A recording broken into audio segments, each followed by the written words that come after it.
Okay, so as a kid, I struggled in school, socially. I mean, I was pretty smart, lots of heart, zero game.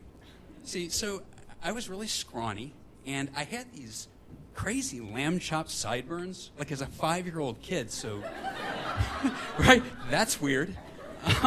And terrible allergies. I mean, do you know how hard it is to make friends when you are busy drowning in your own secretions?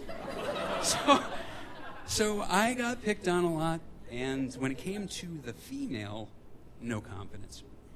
Summers, different, and thank goodness for Knollwood Presbyterian Lodge. Now, I am not Presbyterian, and that is not the point. There were really nice families who would come here every summer to vacation.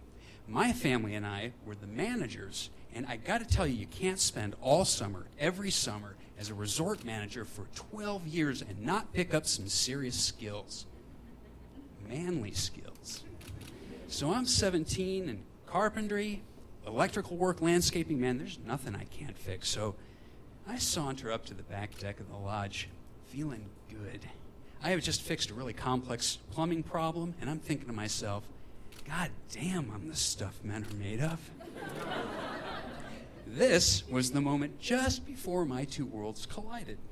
So the new family arrives, and out steps Jessica. Now, Jessica's family left last year, and she was this skinny little girl, but this summer, she's a woman. And she stands to stretch, and I hear this voice from National Geographic, and so the wormy caterpillar transforms into a beautiful butterfly.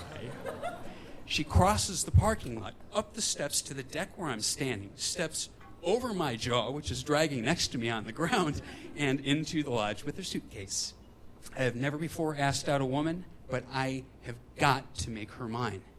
The next afternoon, I get my chance. She's out sun tanning by the patio, and I am way too nervous to talk to her, right? But I see that the grass next to her needs mowing, and I've got this bad-ass riding mower. Like, how can she resist? So I fire this thing up, and I make a couple of preliminary passes, in the background, little lawn mowing foreplay. And now it's time to buzz the tower. So I'm driving past her, smiling, and she smiles back at me for like 2 seconds until I realize I forgot to attach the bag, that catches the discharge. So as I'm driving past her, I am spraying her with like a bazillion pieces of soggy grass, sticking to the lotion on her skin. She just jumps up. I've transformed this bronze beauty into something resembling a swamp creature. She just goes running up the hill. Strike one. A few days later, I actually get a second chance, and her family is in the volleyball court playing, and they invite me to come play. See, it's 5-on-4, and Jessica's team is down by a man, and I'm thinking, maybe I can impress with my volleyball prowess. So I don't hesitate. I get there at the net, and before you know it, that ball is hovering up there in that sweet spot, saying, spike me. So I jump up, and I nail it. And that motherfucking ball hits the side of my wrist. It goes flying over the fence. I have just launched Sputnik 1 into low Earth orbit. Going, gone, into the lake. Game over. As the dejected family members are leaving the court, they're eyeballing me. The father. The sister. Way to go, ace. The mother, whose whole goal this entire week was a wholesome family outing, is just on the verge of tears. And Jessica says, how could you? And runs off to meet her family. I'm mortified. Now her whole family hates me. So I do what I think any man would do, given the circumstances. I run to my room, and I rock back and forth in the fetal position. But then I realize it's Friday, and she is going to leave tomorrow. What if she comes back next year with a boyfriend? No.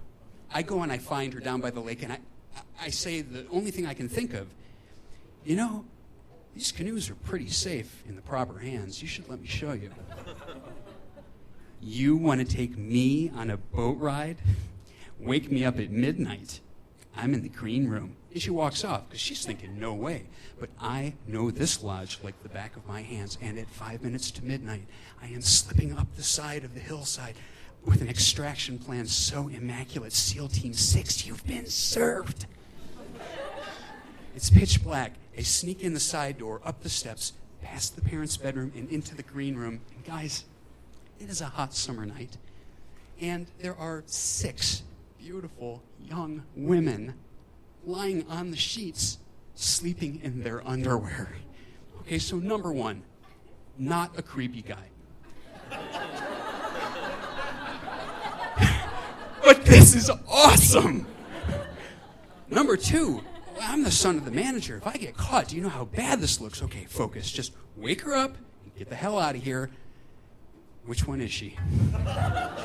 Because, it's kind of dark, and I can't make out the faces, and so now I'm crouching down like an inch away from her face trying to see. And I hear, Susie? Motherfucker! I shake the woman in front of me. Why did I do that? I go running out of the lodge. I am tumbling down the hillside, land next to this campfire. Lights are popping on in the lodge, all these voices, and I'm thinking, no! The voices stop, the lights go out, and as the campfire is dwindling, so too my last shreds of hope. I am in trouble when my dad finds out. What if my whole family gets in trouble? I mean, what if I'm never allowed to come back here again? I lower my head and I turn to walk back to the cabin, and I hear these beautiful words. Oh, that was exciting. It was Jessica. Woo! I mean, what's up, Jessica? Hey, you're so brave. I told my parents I got up to go to the bathroom, and when they went back to sleep, I snuck out too. What do we do next? And as I slid the canoe into the water, she's looking at me. I mean, really looking at me for the first time. And I think to myself, you know what? Maybe I've got some game after all. Thanks.